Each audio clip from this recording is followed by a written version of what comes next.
Di dalam buku The Leader ini, Maxwell ingin memberikan pesan kepada kita bahwa apapun posisi kita, baik kita sebagai bawahan maupun dalam posisi tengah ataupun atasan, yang terpenting adalah kemampuan kita untuk selalu berkontribusi, memberikan sumbangsih pikiran dan melakukan aktivitas konkret untuk kemajuan organisasi atau perusahaan di mana kita bekerja.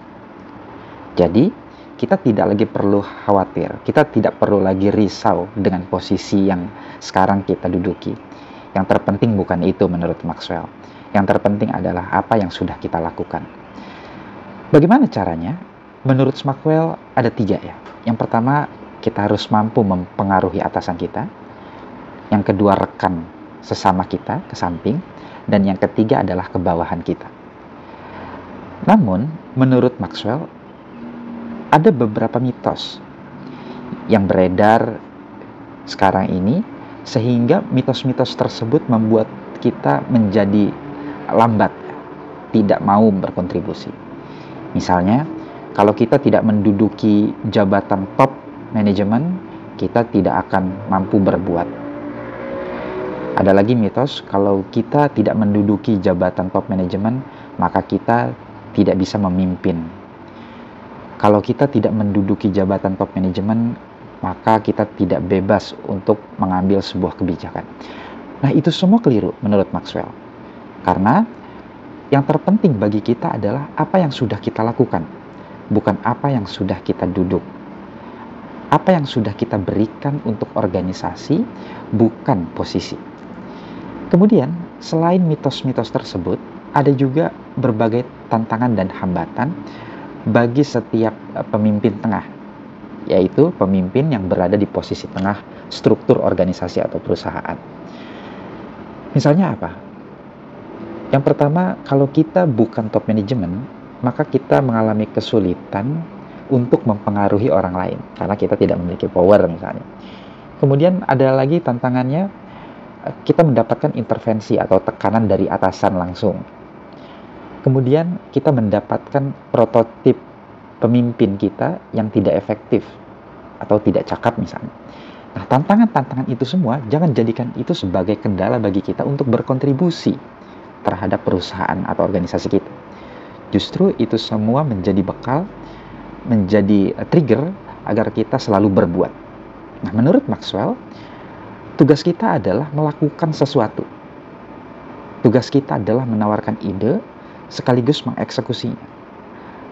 Persoalan kita dilirik atau tidak oleh pimpinan kita, persoalan kita diapresiasi atau tidak dipakai ide-ide kita, itu bukan persoalan, terserah.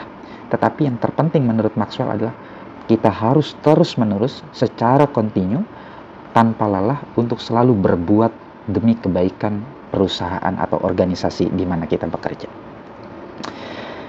Kemudian di dalam buku ini, Maxwell juga memberikan beberapa tips agar kita mampu mempengaruhi atasan kita, rekan ke samping, dan bawahan. Nah, untuk atasan, tipsnya adalah kita harus mempersiapkan diri kita untuk menjadi yang terbaik. Kemudian, kita jangan pernah menolak apa yang diperintahkan oleh atasan. Yang ketiga, ketika rekan-rekan kita tidak mau melakukan sebuah instruksi dari atasan, maka segera ambil instruksi tersebut.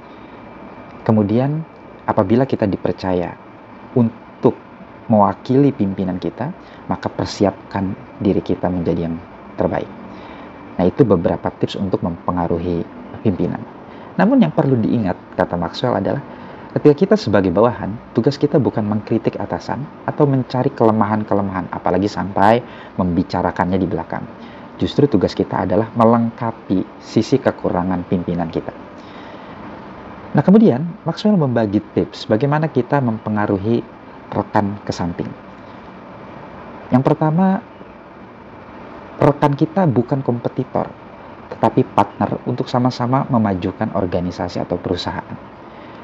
Kita harus saling menghormati, kita harus saling support agar sama-sama berprestasi, bukan berkompetisi.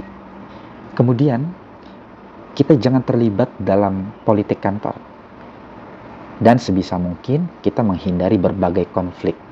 Nah, yang terakhir, Maxwell membagikan tips bagaimana caranya agar kita mempengaruhi bawahan. Nah, yang paling inti adalah ketika kita memiliki bawahan, maka kita harus memberikan teladan. Contoh, lebih banyak berbuat ketimbang bercakap.